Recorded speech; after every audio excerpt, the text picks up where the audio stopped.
Today on the Christian Heart Podcast, we'll travel across the country meeting people in ordinary walks of life who are enjoying extraordinary accomplishment through Christian service and ministry. They'll share the true stories of putting their faith into action. The stories on this are Episode 11, deal with everyday people serving others in hospitals and nursing homes, in state prisons, and with a food pantry. The first stop today is a local hospital. Not exactly the place you go to relax or calm down, but most of us would be surprised to learn that relaxing under stress can be easy if you have the right accompaniment. Here's music to calm their fears. Jesus instructed us to use our talents for His glory, and that's what I try to do with my music. I play a variety of musical instruments, including the violin, fiddle, and guitar, and even some unique instruments such as the Irish bouzouki and bodhrán. Music is an integral part of my life and has been since I was a little girl. I wanted to spread the word about God's love in a way that tapped into my passion and talent. So I started a music ministry at the local hospital every Sunday morning. I usually begin by playing some traditional Christian hymns on the violin, and this is really soothing and seems to draw people in. Then I head up to the Alzheimer's unit. I play some more hymns, read from a passage of scripture, and then end by playing some religious songs that so many of us know from memory. Songs like This Little Light of Mine and Swing Low, Sweet Chariot. It is amazing to see the joy on the faces of these Alzheimer patients when I play these songs and hymns. A few of them may not remember their own names, but they are singing along with these songs and they know every lyric. It makes them smile, and it has a very calming effect. Many see their physical body deteriorating, but this may remind them that there is an eternal hope. It's a blessing to bring that special hour to them each week. Maybe you've heard the expression, let's put the unity back into community. These days, that seems to be a tall order. Difficult more than ever before because of the polarization we're experiencing in society. This next story deals with the idea emphasizing unity in community. And it takes us on a wonderful journey through a ministry effort that started as a simple Bible study and home-based food pantry. Today, it's called the Blessing Basket. I remember a time when family not only meant that which you were born into, but also the people around us who we do life with. God is the greatest advocate for community, and I do not believe it is by chance that we find unity there. Blessing Basket was birthed from the very idea of putting unity back into community and loving on our neighbors as Christ commanded. What was supposed to be a small get-together for women in the living room of our home soon became a call to start a complete food pantry. The very first meeting in July 2018 brought 15 to 20 women together in our little living room in Lincoln, Alabama. We had a time of devotion and prayer, and afterwards, each lady left with a box or two of food for their own family or friends. That night, it became evident that these meetings were not just for women. For as many women as there were in our living room, there were just as many men standing outside. We quickly outgrew our home, so we moved the meetings to our business showroom. By November, we were busting at the seams, and we knew that we were going to need a bigger place to meet. I look back now, and I can see the hand of God was always orchestrating the next move. About the time the need for more space became a necessity, we were blessed with a divine connection to New Hope Ministries in Oxford, Alabama. In January of 2019, Bless and Basket Food Ministries held its first meeting there, where we've also have been to share the gospel and tell people about the love of Jesus. There are no requirements to receiving food. We now provide for over 230 families each month. Every Sunday, people donate to our cause through New Hope Ministries and other ministries that are reaching out to partner with us. We believe that Bless and Basket will continue to grow and become a blessing to many more communities. God's plans are always bigger than our own. All we have to do is say yes. The term prison ministry is a relatively new one. 20 or 30 years ago, you didn't hear much about prison ministries.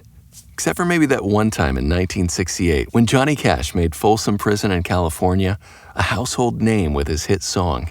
Today, prison ministries abound, and they typically have some things in common. They're usually started and then staffed by volunteers who have a calling to reach out to those who are in prison. Some might say these incredible volunteers have a heart for prison ministry, and it's that heart for service that is at the center of this next story on The Christian Heart. In 2002, I went to a ministry fair at my church and stopped by a table marked Prison Ministry. It sounded a little intimidating, but intriguing. So I accompanied a group of church members the next week to a prison. Rick, our leader, gave a message. Then we sat and simply talked to the guys. I was touched by how much this meant to these men, to see people who had not given up on them. It really moved me. After going a couple times, I wondered why they didn't have any live music. Rick said, "We don't have anyone that can play any instruments." I told him I could play the guitar, so I was nominated to be the worship leader. I have found my calling. I lead everyone in 2 or 3 songs each week and talk a little bit between songs. I try to offer them hope. You really get to form a bond with the guys there. I've been going for 14 years now, sometimes a couple times a week. Some guys may never get out of prison, but some are freer than we are because they have a relationship with Jesus. I don't have a lot of money, and I'm not talented in a lot of things, but this is something I can do. And shouldn't we all be giving what we can? Finally, on this episode of The Christian Heart, let's meet a couple who suffered through a truly heartbreaking experience, the loss of a young child, and then found a way to ease their pain by standing in the gap for others going through the same difficult trial. Here's Helping the Brokenhearted. My wife and I are blessed to have experienced the amazing miracle of childbirth 3 times. But sometimes the joy quickly turns to heartbreak. When our oldest son Maddox was just 2 days old, the nurse noticed his fingers weren't getting the blood flow needed. She called a heart specialist to evaluate him. Up to this point, everything had gone smoothly with no indications of the news we were to receive. Well, the specialist said Maddox needed to be taken to UAB immediately for further examination. The test revealed that Maddox was born with a 1 in a million heart defect and would need surgery. There were only 3 places in the world that perform that heart surgery, Paris, Toronto, or Boston. So on the 5th day of his life, we were on a MedJet plane to Boston. Maddox had open heart surgery by one of the world's finest pediatric surgeons. During his road to recovery, I would read the Bible to him every night, rubbing the side of his head because that was about the only place he didn't have tubes. Maddox had a few complications, but made enough progress that we could return to UAB. He struggled to gain weight, but he was a fighter, and after a few weeks, we got to take him home.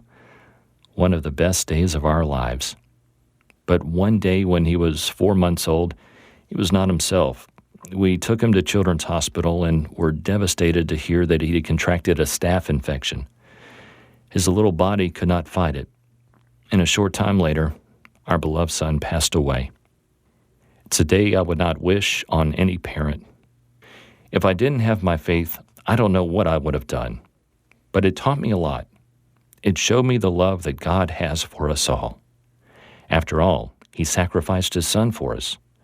I was shown the love of family and friends and saw how they blessed us during a tough situation. Now I make myself available to others who have lost a child. It's a club no one wants to be a part of. But a listening ear, a comforting shoulder, and seeing your faith in the Lord may serve to bless someone in their time of need. And that's what I try to do when someone is going through this devastating time.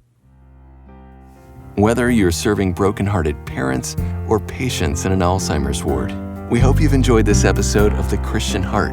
If you like our encouraging podcast, please subscribe on Apple Podcasts, Google Play, Spotify, or Stitcher, and never miss an episode.